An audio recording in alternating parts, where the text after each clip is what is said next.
서울에서 시청 쪽으로, 시청에서 다시 남대문 방향으로 가다 보면 그 남대문이 가운데 있고 둥그렇게 돌죠, 차가. 거기 이렇게 오른쪽으로 돌다 보면 그 신한은행 건물이 크게 있습니다. 그리고 그 앞에 가판대가 있는데 신문도 팔고 뭐 이런 가판대가 있습니다. 부스가 있는데 거기에 그 라면 박스 같은 요만한 골판집 위에다가 매직으로 써놨어요. 보니까 고요한 밤 5,000원, 거룩한 밤 10,000원. 저 뭔가 그랬더니 그 부스에서 밤을 구워서 파나 봐요. 근데 밤 이름이 고요한 밤은 5,000원이고 거룩한 밤은 10,000원이라는 거죠. 그래서 야, 참 저 사람 비록 가판대에서 일하는 사람이지만 참 그 영업 센스가 대단하다 그런 생각을 합니다. 우리 한국 사람은요, 비록 길거리에서 군밤을 팔아도 거룩한 밤, 고요한 밤을 파는 그런 멋있는 사람들입니다. 그러게 하나님이 이 민족을 사랑하셔서 이 대한민국을 이렇게 아름답고 귀한 나라로 자리매김할 수 있도록 도와주신 것이 아닌가 그런 생각을 하게 됩니다. 근데 이에 비하면 참 제가 그거 보면서 야, 저 사람 대단한 사람이다. 나는 목사이면서 성경을 읽고 기도하고 말씀을 전하고 글을 쓰기도 하고 그런데 저 사람만한 그런 저런 위트를 가지고 말하고 설교를 하고 성경을 가르칠까? 그런 자신을 돌아보게 됐습니다.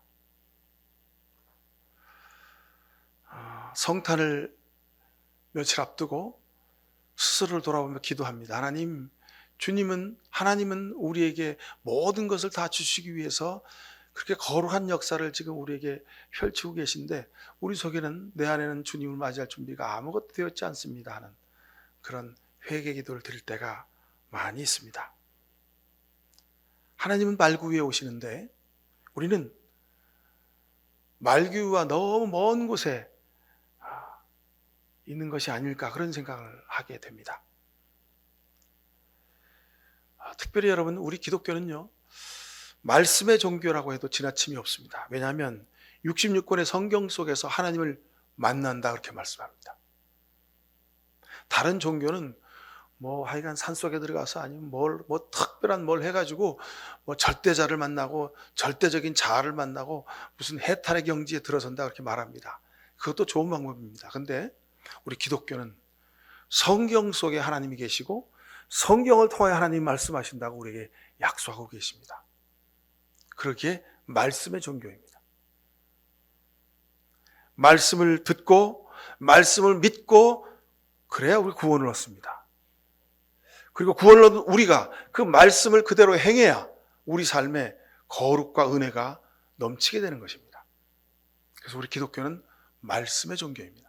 그만큼 언어가 우리에게 굉장히 중요합니다.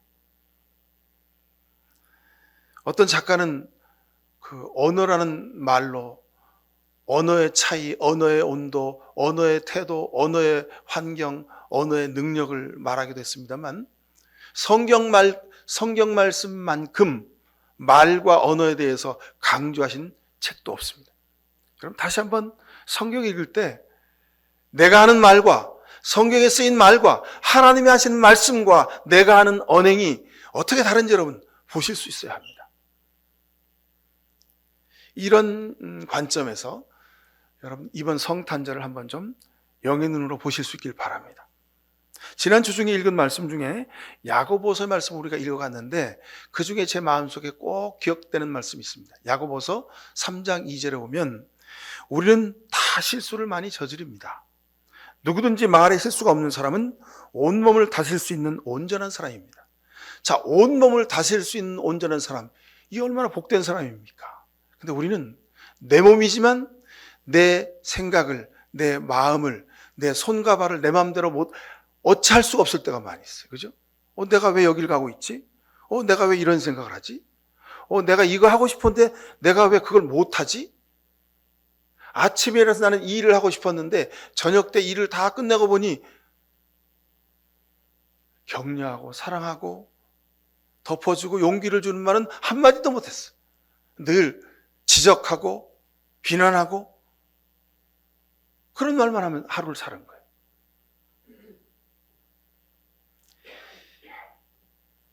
야고보서는 우리에게 말합니다. 모든 사람이 다 그렇게 실수를 저지른다는 거예요. 매일마다 매일마다. 그런데 말에 실수가 없어야 된다는 겁니다. 여러분, 말에 실수가 없으려면 어떻게 하면 좋을까요? 내 말에, 내 혀에, 잠언은 혀로 인해서 하나님의 은혜와 복을 누리기도 하고 혀로 인해서 지옥에 떨어지기도 한다, 그렇게 말씀합니다. 우리가 살다 보면 그러잖아요. 아유, 내가 그 말을 그때 왜 했지? 그 말을 하지 말았어야 되는데. 내가 이 말을 꼭 했어야 되는데 왜 그 말을 못 했지? 우리가 그런 생각을 많이 합니다. 그죠? 그래서 지나온 우리 삶을 돌이켜 보면 내가 참 유치했구나. 내가 참 모자랐구나. 내가 참 실없는 사람이구나. 그런 생각을 하면서 후회를 할 때가 많이 있습니다. 누구도 없이 다 후회한다는 겁니다. 하지만 그 경험으로 인해서, 그 실수와 잘못으로 인해서 우리가 오늘 좀 더 나은 신실한 사람으로 살아갈 수 있게 된 거죠. 그 과정에 뭐가 있었기 때문입니까? 자기의 실수를 보고 자기의 잘못을 보고 깨달은 거예요. 그리고 내가 좀 더 말을 가려서 하는 사람이 되겠구나. 좀 더 내가 복된 말을 하는 사람으로 살아야 되겠구나. 그렇게 우리 스스로를 돌이켜보면서 회개하는 겁니다. 이 말은 과거로부터 배워서 오늘을 사는 거죠. 유명한 역사학자는 이런저런 얘기를 많이 했습니다만, 제가 쉽게 얘기하면 과거로부터 배우는 겁니다. 과거로부터 배워야 우리가 오늘을 지혜롭게 살 수 있습니다. 근데 과거로부터 배우질 않아요. 과거는 그냥 새까맣게 잊어버리고 그냥 오늘의 내 욕심만을 채우려고 살 경우가 많이 있다는 겁니다. 여러분, 과거로부터 배우십시오. 지난날의 우리의 잘못과 죄로부터 배워서 오늘 내가 십자가 앞에 바로 서는 일, 이것이 구원이요, 이것이 믿음이요, 이것이 역사요, 이것이 문화입니다. 근데 참 우리 현실은 가만히 보면 거짓과 위선과 권력욕과 교만의 말이 막 세상에 가득 차 있어요. 그래서 그것들이 칼이 되고 창이 되고 막 총알이 되어가지고 인간 삶과 우리의 삶과 우리의 공동체를 막 찢고 부수고 불태우는 것을 보게 됩니다. 지도자의 잘못된 말, 생각, 과거를 보고 배우지 못하는 그 경망스러운 삶의 태도, 이런 것들 때문에 온 사람들이, 세상의 많은 사람들이 아주 그냥 어려움을 겪고 있는 것입니다. 우리 20대, 10대 후반, 20대, 30대 초반에 그 젊은 여성들이, 여자아이들이 막 길거리에서 응원봉을 들고 막 이렇게 고함을 치면서 막 하는 걸 보면서 참 멋있다, 아름답다, 야 저런 일이 생각을 하다가도 그게 아닌데 그런 생각이 들어요. 왜냐하면 그 아이들이 지금 친구들이랑 어디 맛있는 데 먹으러 다니고 어디 놀러 다니고 자기들끼리 막 수다 떨고 그래야 되는데 이 추위에 그 아이들이 왜 길거리에 나가서 이거 해야 돼요? 역사를 생각하고 나라를 생각해서 그럴 수밖에 없는 처지니까 추운 날 길거리에 나와서 그렇게 고함을 지르고 있는 거잖아요.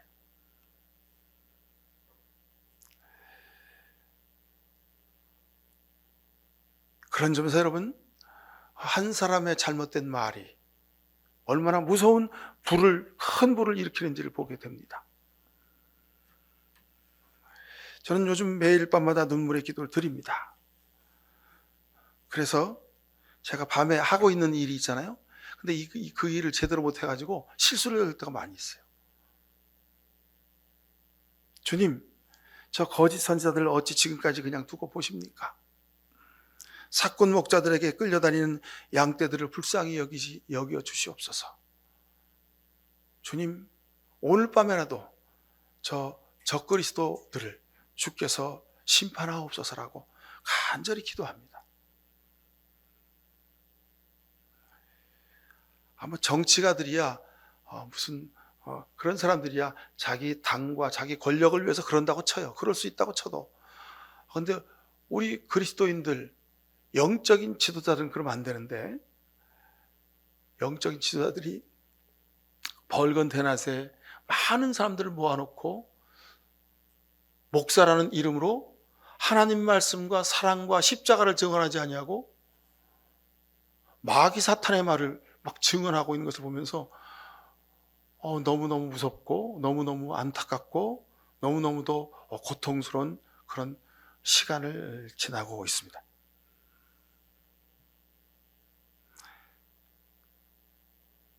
때문에 우리가 사는 이 시대에 정말 칭찬의 말, 격려의 말, 소망의 말, 신뢰의 말, 다독거리는 말이 너무도 그리운 시대입니다.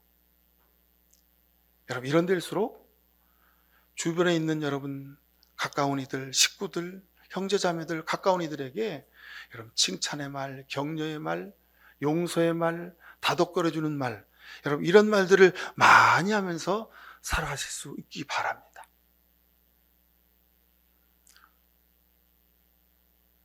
소망과 위로의 말 한마디가 얼마나 우리 주변을 바꿔내는지를 여러분 경험하실 수 있길 바랍니다. 사람과 세상을 치유하는 능력이 말 속에 있습니다. 그래서 하나님이 얼마나 능력이 많으신 분입니까? 근데 하나님의 말을 이 성경 속에 담아서 이 말을 읽으라는 거예요. 이 말 속에 내가 있고, 이 말 속에 치유가 있고, 이 말 속에 사랑이 있고, 이 말 속에 소망이 있다고 말씀하시지 않습니까? 여러분, 그러니 이 말씀을 날마다 읽는 여러분들, 여러분 말 속에, 여러분 혀 가운데, 여러분 마음 속에 위로와 사랑과 용서가 넘쳐날 수 있게 되기를 축원드립니다. 이번 성탄에는 이런 말을 좀 많이 하십시오.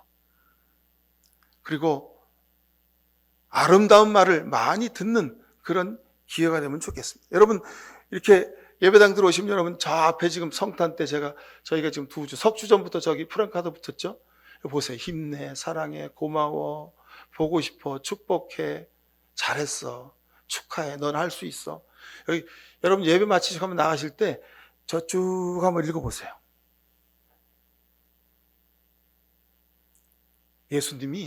하나님이 저 은혜의 말을 우리에게 하고 싶으셔서 이 성탄에 우리에게 오시는 겁니다. 비록 우리가 사는 사회와 역사 현실은 큰 죄를 지은 죄인을 향해서 죄를 고백하라고, 죄를 처벌하라고 막 그렇게 외치는 고압으로 가득 찬 시대를 삽니다. 근데 그 죄인은 나는 아무 죄 없거든? 너희들 한번 해보려면 해봐. 그러고 버티고 있잖아요. 그죠? 그런 시대를 우리가 살아요. 근데 그럴지라도 여러분 삶에서 고마워, 축복해, 사랑해, 넌 할 수 있어, 이런 응원의 말이 가득 차고 넘칠 수 있기를 간절히 축원합니다. 여러분 세상에서 살면서 우리가 은혜를 누리는 말 속에서 은혜를 누리는 비결이 있습니다.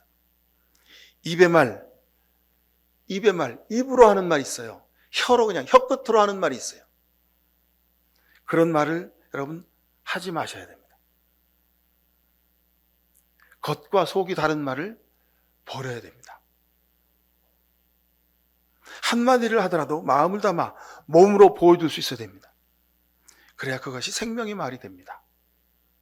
부부간에도, 혈육간에도, 친구간에도 모든 인간관계의 기본이 여기 있습니다. 여러분 생각나지 않습니까?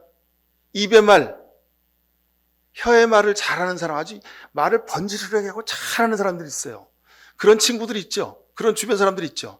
근데 그 사람에 대해서 여러분 믿음이 가고 신뢰가 갑니까?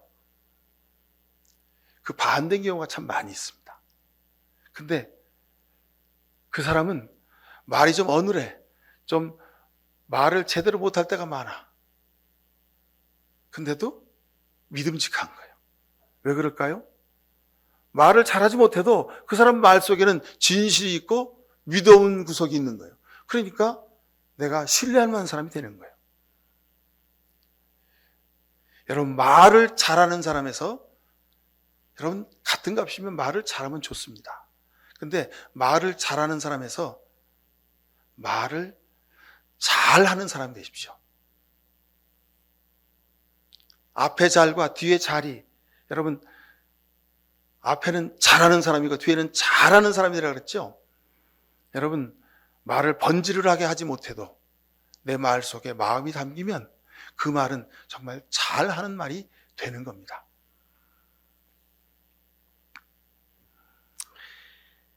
이른바 리더라는 사람들, 지도자라는 사람들, 그 사람들의 말이 더욱 중요한 것이 이런 이유입니다. 영혼 없는 말을 번지르르르하게 합니다. 이런 부류의 사람들의 대표가 누구냐면 사기꾼입니다. 사기꾼. 사기꾼들은요, 없는 것을 있다고 말해요. 아닌 것을 맞다고 얘기해요. 돈을 벌 수 없는데 많은 돈을 벌 수 있으니까 자기한테 투자하라 그래요. 그래서 사람의 마음을 홀려요. 그래가지고 돈을 다 모아서 자기 주머니에 넣고 싹 도망가 버리잖아요. 이게 사기꾼이에요. 왜 거기에 속습니까? 그 사람 말에 속는 거예요. 왜요? 말을 번지르르하게 하니까.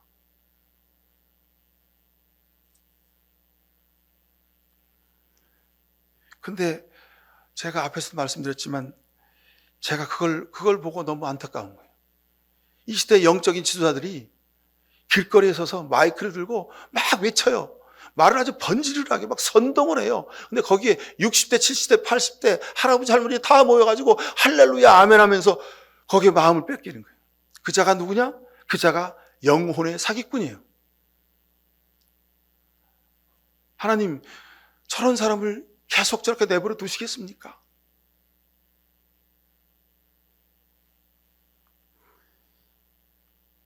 말하는 것을 그대로 삶에서 보여야 그것이 진짜입니다. 그것이 생명의 말이 됩니다. 그래서 요한복음에 말씀이 육신이 되어 우리 가운데 계셨다, 이렇게 말씀하신 뜻이 이 뜻입니다. 이 말이 바로 믿음의 말입니다. 이 말이 하나님의 말씀입니다. 믿음의 말은 배를 움직이는 키와 같습니다. 아무리 배가 커도요, 키가 없으면 그 배는 목적지로 갈 수가 없어요. 근데 큰 배를 움직이는 게 여러분 모터인 줄 아십니까? 뭐 기관도 있어야 되죠. 프로펠러도 있어야 되죠. 근데 더 중요한 것은요, 키가 있어요. 배에 키가 있어야 배가 오른쪽, 왼쪽 항로를 따라서 운항을 합니다. 그리고 목적지인 항구에 가게 되어 있습니다. 우리가 하는 말에 의미가 여기 있습니다. 우리가 하는 말은 사람의 말이 아니라 믿음의 말이라고 하는 것을 여러분 꼭 기억하시고 살아가실 수 있길 축원합니다. 믿음의 말은 여러분의 인생과 역사를 움직이는 능력이 있습니다. 여러분 눈빛과 삶으로 믿음의 말을 보여주십시오. 그런 겁니다. 부모가 아무리 말을 많이 해도요, 자녀들이 말을 잘 안 듣잖아요. 부모가 하는 말은 다 잔소리 들어요. 그죠? 근데 중요한 것은 그 안에 믿음의 말이 있어야 한다는 겁니다.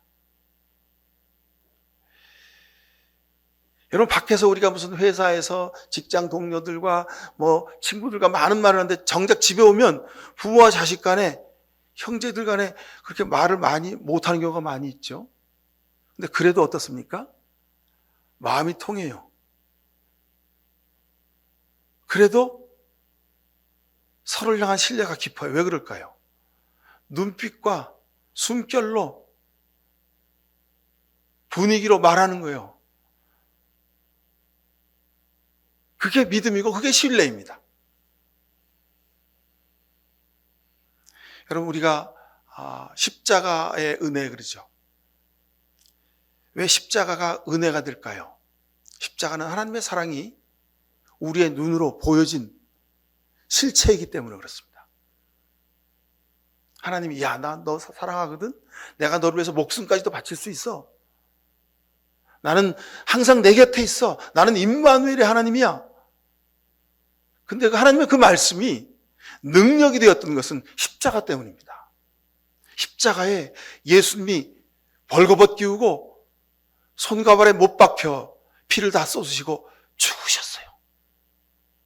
예수님의 그 십자가 사랑이, 예수님의 십자가의 그 모습이 하나님의 사랑이 내게 부어져 있음을 우리가 느낄 수 있는 실체인 거예요. 그래서 십자가의 은혜라고 말하는 겁니다. 그렇게 여러분, 성탄절은, 크리스마스는 바로 이 하나님의 사랑이 우리에게 보여진 구체적인 사건입니다.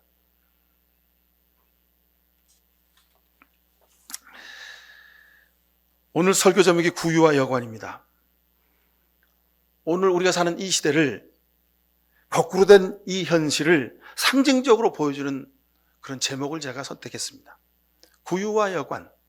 여러분, 구유는 말이나 소나 짐승들이 쉬고 비와 바람을, 추위를 피해서 쉬고 거기서 밥을 먹는 곳입니다. 여관은 사람이 여행을 하다가 사람이 들어가서 쉬고 밥을 먹을 수 있는 곳이 여관입니다. 그런데 성경은 하나님의 아들이신 예수님이 짐승이 먹고 자는, 쉬는 그 구유에, 그 마국간에, 그 말 밥통에 태어나셨다고 기록합니다. 아, 예수님이 구유에 나셨대. 그냥 우리는 당연하게 말하고 들리지만 다시 한번 곱씹으면 우리가 사는 시대를, 현실을 아주 상징적으로 보여주는 단어입니다. 사람도 거기에 머물지 않아요. 사람도 거기에 태어나지 않아요. 근데 하나님의 아들 예수님이 그곳에 머물고 거기서 해산해서 거기서 태어나셨다는 겁니다. 이 얼마나 안타까운 일입니까? 하지만 이것이 현실입니다. 2000년 전부터 오늘 2024년까지 이런 현실이 계속되고 있다는 거예요. 비정상적인 현실이지만 그 현실임을 우리가 받아들여야 합니다. 사람이 쉬고자 하는 그곳이 여관인데 예수님이 그것도 만삭인 마리아가 여행을 하다가 방 좀 주세요 했는데, 아니, 다른 사람들 자는 방이라도 당신 좀 나오라고, 여기 임산부가 있으니까 이 사람 쉬어야 된다고, 그래서 쉬게 해줘야 될 거 아니에요. 근데 우리나라 지하철에는 임산부 보호석이 있는데 베들레헴 여관에는 임산부가 쉴 만한 방이 없었던 거예요. 여관인데 그 여관에 아기 예수님이 나실 곳이 없었다는 거예요.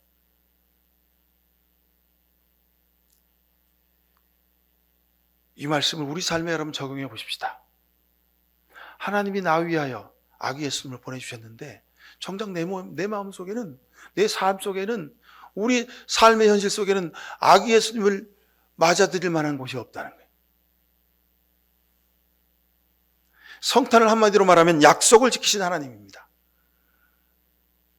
하나님의 말씀으로 온 우주를 창조하셨죠. 하나님의 말씀은 권능이 있습니다.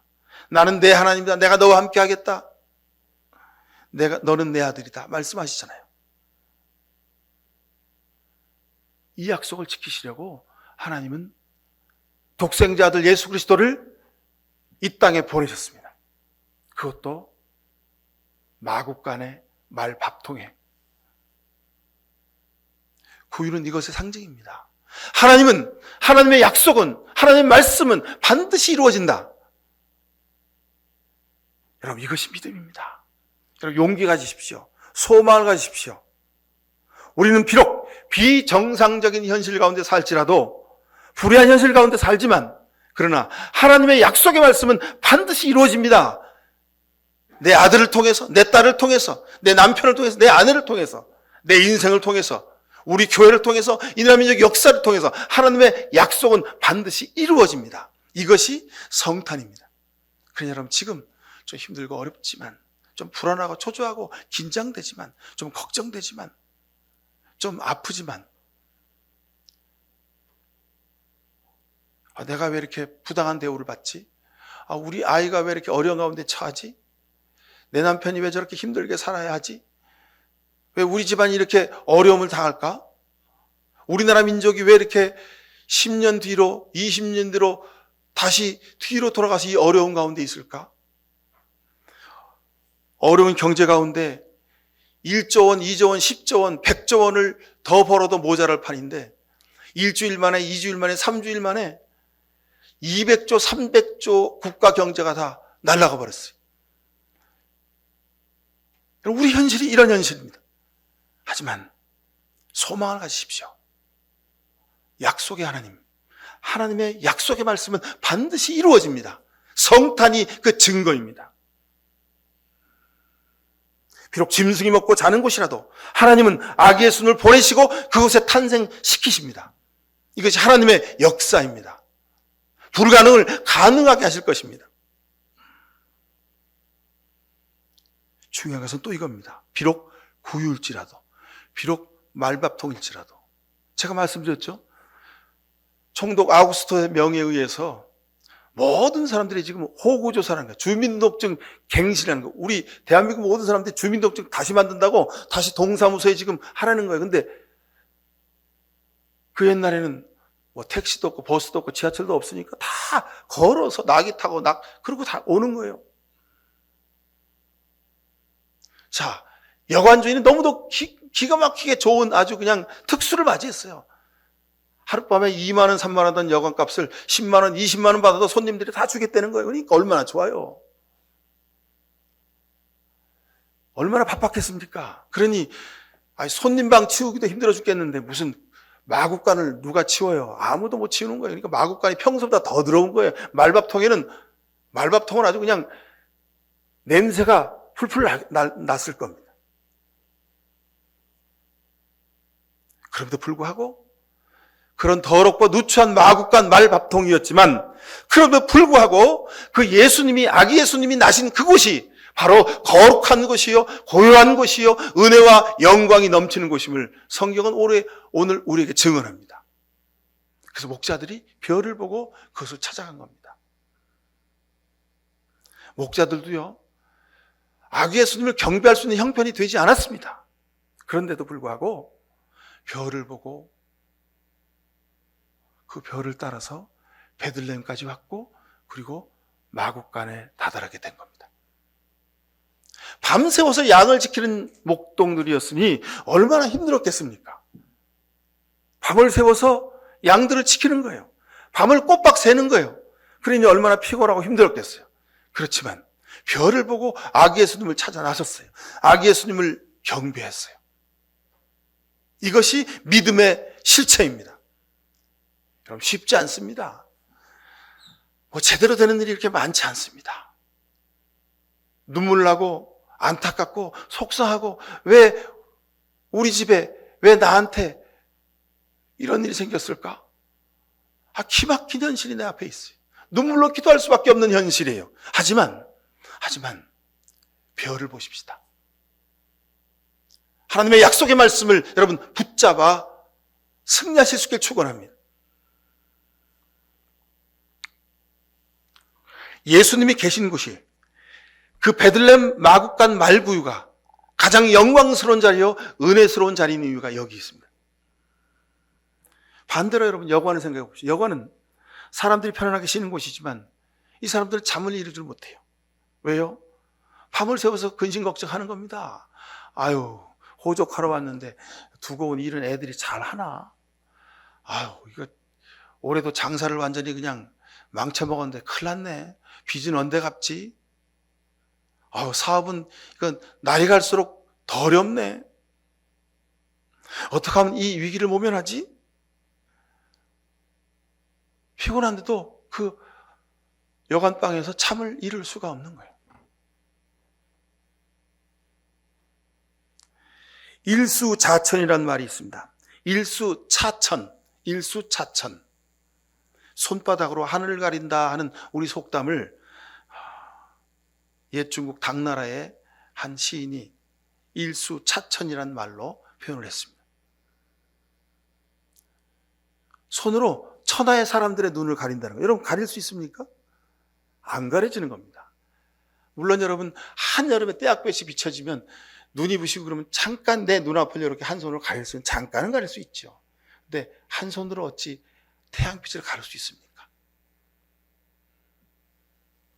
조금만 시간이 지나면 전부 드러날 일인데 금방 드러날 죄를 감추려고 매일 거짓을 말하고 매일 다른 말을 하는 지도자들을 봅니다. 공무원들을 봅니다. 참으로 안타까운 일이죠. 그 사람들은 다 편안한 집이 있습니다. 떵떵거리며 살만한 권세를 가지고 있습니다. 근데 그들은 그 방에서, 자기 집에서 잠을 못 이룹니다. 왜요? 내일은 어떻게 말하지? 내일은 기자들이, 다른 사람들이 내게 물으면 내일은 어떤 거짓말을 해서 이 위기를 모면할까? 잠을 못 자는 거예요. 우리는 보게 될 것입니다. 하나님이 바로의 꼴을 당하게 하실 것을 여러분들은 보게 될 것입니다. 왜냐하면 약속의 하나님이시기 때문에 그렇습니다. 여러분, 우리가 오늘 누가복음에 있는 성탄에 관한 이야기를 읽었습니다. 하늘엔 영광, 땅에는 평화라고 말씀하십니다. 여러분, 우리가 어떻게 하나님께 영광을 드리고 우리 삶의 평화를 누리며 살 수 있을까요?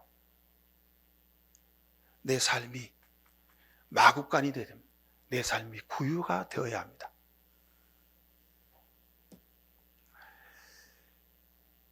비록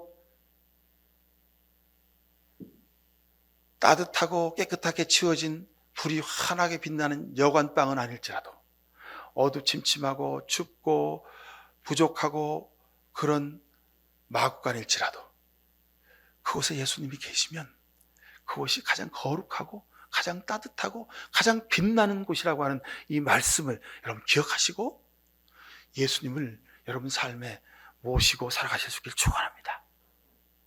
이것이 성탄의 뜻입니다. 이것이 성탄의 은혜입니다. 이번 성탄절 여러분의 삶 속에, 여러분 마음 속에, 여러분 가정에, 여러분 일터에 우드라이 민족의 역사 가운데 아기 예수님이 진실로 탄생하는 그런 복된 은혜가 임하시길 간절히 축원합니다. 기도하십시다. 사랑의 아버지 하나님, 우리를 불쌍히 여겨 주시옵소서. 우리는 여관방에서 먹고 자며 살기를 원했습니다. 편안한 호텔방, 아주 좋은 풀이 있는 그런 빌라 가운데서 편안하게 쉬기를 원했습니다. 그러나 하나님은 그곳이 아니라 마구간으로 우리를 인도하셨습니다. 밤새워 피곤하고 힘들고 어려운데 사업도 잘 안 되고 내 삶의 꿈과 소망도 잘 이루어지지 않아서 참으로 안타까운 시절을 지나고 있는데 별빛을 보게 하셨습니다. 그리고 그 별빛을 따라 베들레헴 마구간에 오게 하셨습니다. 이 시간 머리 숙인 모든 주의 백성들, 저들이 동방박사요 목동드림을 다시 한번 깨닫습니다. 주님, 아기 예수님을 모시고 예수님만을 바라고 예수를 깊이 생각함으로 우리 삶에 예수님처럼 변화되는 은혜를 허락하옵소서. 우리가 일하는 자리가, 우리가 살아가는 이 세상의 삶의 한가운데가 십자가가 우뚝 서는 은혜의 골고다의 언덕이 되게 하여 주옵소서. 마구간의 말구유가 되게 하여 주옵소서. 예수 그리스도 이름으로 기도하옵나이다. 아멘. 너 때문에 참 고맙다. 내가 세상에서 최고다. 당신 때문에 내가 이렇게 늘 즐겁고 재밌어요. 당신 때문에 우리가 이 일을 할 수 있었어요. 너 때문에 내가 참 위로와 용기와 소망을 얻는다. 내가 우리의 자랑이다. 이런 복된 말을 하며 살겠습니다. 아기 예수님이 땅에 오셔서 비록 마구간 말구에 오셨지만 그 예수님의 오심으로 인하여 우리가 구원 얻고 참 생명을 얻었습니다. 하나님의 위로가, 하나님의 은혜와 복이 우리에게 넘쳤습니다. 하나님 아버지 참으로 고맙고 감사합니다. 이런 귀한 감사함과 고마움의 말을 하면서 성탄의 절기를 살아가기 결단하는 모든 죄 백성들 머리 위에 아버지 하나님의 귀하신 사랑과 예수 그리스도의 십자가의 은혜가 성령의 복내렸음이 지금부터 영원히 함께 주옵기만을 간절히 축원하옵나이다. 아멘.